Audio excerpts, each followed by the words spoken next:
পৃথিবী থেকে একদিন সবাইকে বিদায় নিতে হবে, আর সেটা আজকে হোক বা কালকে হোক। আর এই কথাটাই কিন্তু বাস্তব। আসসালামু আলাইকুম। কেমন আছেন আপনারা সবাই? আশা করি পরিবারের সবাইকে নিয়ে অনেক ভালো আছেন, সুস্থ আছেন। আলহামদুলিল্লাহ, আমরা আল্লাহ পাকের অসীম রহমতে আমাদের পরিবারের সবাইকে নিয়ে বেশ ভালোই আছি। তো এই যে আবারও চলে আসলাম আপনাদের মাঝে নতুন আর একটি ভিডিও নিয়ে। আমি আশা রাখছি আমার আজকের ভিডিওটি আপনাদের কাছে অনেক ভালো লাগবে ইনশাল্লাহ। তো আজকে দুপুরে রান্না করব হচ্ছে চিকেন বিরিয়ানি, আর পেঁয়াজ এবং আদা রসুন ছাড়া একটা লাবড়া রান্না করব। আমি আশা রাখছি ভালো লাগবে আপনাদের কাছে। তো আমার মা আবার রোজা রেখেছে, তো আমার মা আবার বিরিয়ানি খেতে একেবারে পছন্দ করে না। তো কালকে আমি তরকারি রান্না করেছিলাম, সেটা ফ্রিজে আছে, আর ডালও ফ্রিজে আছে। আম দিয়ে ডাল রান্না করেছিলাম, তাই ভাবলাম যে একটু লাবড়া রান্না করি, তাহলে খেতে ভালো লাগবে আমার মা।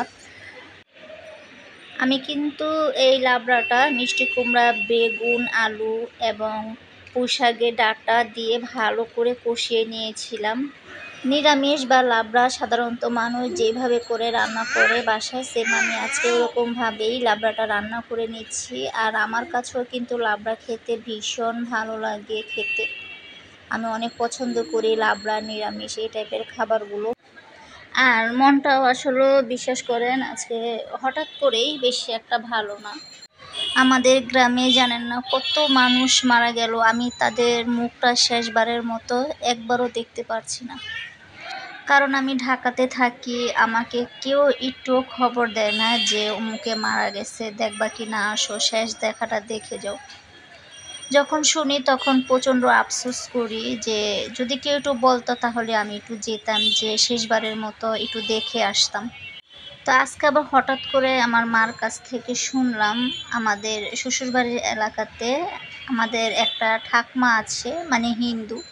তো সেই ঠাকমা নাকি বৃহস্পতিবার সকাল 8টা বা 8:30 আনুমানিক এরকমই হবে, তখন নাকি মারা গেছে। আসলে সেই ঠাকমার বয়স কিন্তু 100 বা 100-র উপরে এরকমই হবে। আসলে ঠাকমারা হিন্দু হলে কি হবে, ওনাদের ফুল ফ্যামিলি কিন্তু প্রচণ্ড ভালো ছিল। আর আপনাদের ভাইয়াকে তো ছোটোবেলায় অনেক আদর করতো এই ঠাকমা, জানেন না? আপনাদের ভাইয়াকে তো হেঁটে হেঁটে ঠাকমা ভাত খাওয়াতো। আর আপনাদের ভাইয়া তো খেতেই চেত না, কত গল্প বলে আপনাদের ভাইয়াকে উনি ভাত খাওয়াতো। তো যাই হোক, ওনার জন্য সবাই একটু দোয়া করবেন, আল্লাহ তাআলা তাকে জান্নাতুল ফেরদাউস দান করুক, আমিন। তো লাবড়াটা আসলে রান্না করা হয়ে গেছে। আর আমার আজকের এই লাবড়া রান্না করাটা আপনাদের কাছে কেমন লাগলো অবশ্যই একটু কমেন্ট করে জানাবেন। আপনারা তো কেউ আমাকে একটু কমেন্ট করেন না, আমার ভিডিও আপনাদের কাছে ভালো লাগে নাকি লাগে না। ভালো লাগলে কমেন্টে জানাবেন, ভালো লাগে না হলেও তো জানাবেন, তাহলে তো দেখা যায় আমি একটু বুঝতে পারবো আপনাদের কমেন্টটা পড়ে যে আপুরা আমাকে এই ধরনের কমেন্ট করছে, আমার ভিডিও হয়তো আপুদের কাছে ভালো লাগে না। তাহলে তো আমি চেষ্টা করব সামনের দিকে আমার ভিডিও কোয়ালিটি আরও ভালো করতে। আর ইউটিউব প্ল্যাটফর্মে কাজ করতে হলে কিন্তু কিছু নিয়ম আছে, সেটা হচ্ছে যখনই আমরা ইউটিউব চ্যানেল খুলি, আমাদের কিন্তু 365 দিনের মধ্যে 1000 সাবস্ক্রাইব এবং 4000 ঘন্টা ওয়াচ টাইম আর 10,000 ভিউ পূরণ করতে হয়। তো আপনাদের দোয়া আল্লাহর রহমতে আমার কিন্তু 1000-এর থেকেও বেশি সাবস্ক্রাইবার হয়ে গেছে এবং 10,000-এর থেকেও বেশি ভিউ হয়ে গেছে। জাস্ট আমার চ্যানেলে এখন ওয়াচ টাইমের সংখ্যা অনেক কম। তো আপনারা চাইলে দয়া করে আমার চ্যানেলের ভিডিও পুরো দেখে আমাকে কিন্তু ফুল ওয়াচ পূরণ করে দিতে পারেন। এবং আমার এই চ্যানেলটা দয়া করে আপনাদের যে ফ্রেন্ড সার্কেলটা আছে তাদের কাছে একটু শেয়ার করতে পারেন। তারা যদি আমার ভিডিওটা পুরো দেখে তাহলে কিন্তু ফুল ওয়াচটা আমি পাবো।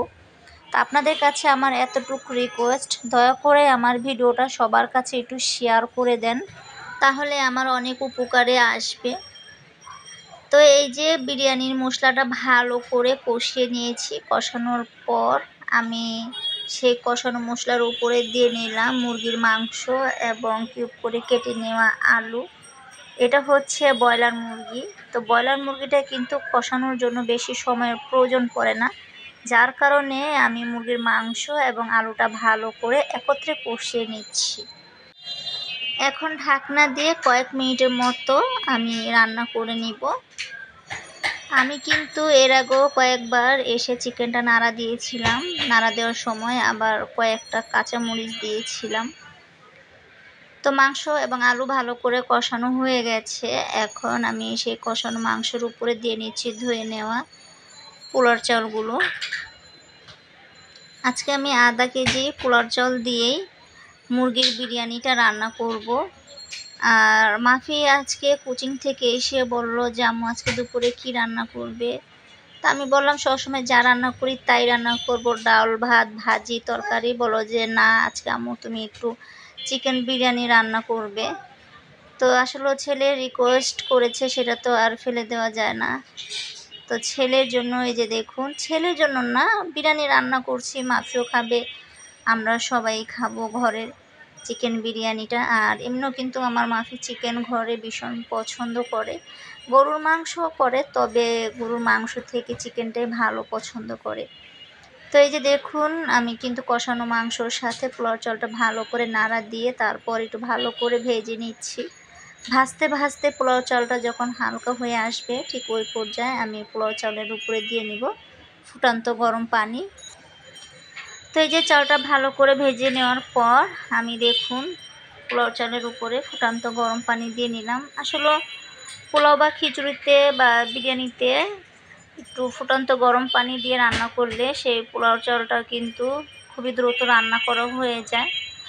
আর আমি ভয়েস দিচ্ছি, ইনায়া খাটের তল থেকে ওর সব খেলনা বের করে নিয়ে আসছে, সেগুলো শব্দ করে খেলছে, একবার ফেলছে একবার তুলছে, আবারও ফেলছে আবারও তুলছে। আমার একটা ফুটবল বের করে নিয়ে আসছে মাফির খাটের তল থেকে, সে এখন খাটের তলে ঢুকতে পারে। তো এই যে বিরিয়ানি আলহামদুলিল্লাহ রান্না করা হয়ে গেছে। এখন আমি একটি বাটিতে বিরিয়ানি বেড়ে নিব মাফির জন্য, মাফির স্কুলে নিয়ে যাব বিরিয়ানি। আর এই যে দেখুন ইনাইয়া আমাদের সবার জন্য আজকে রুটি বানাচ্ছে রাত্রে করে।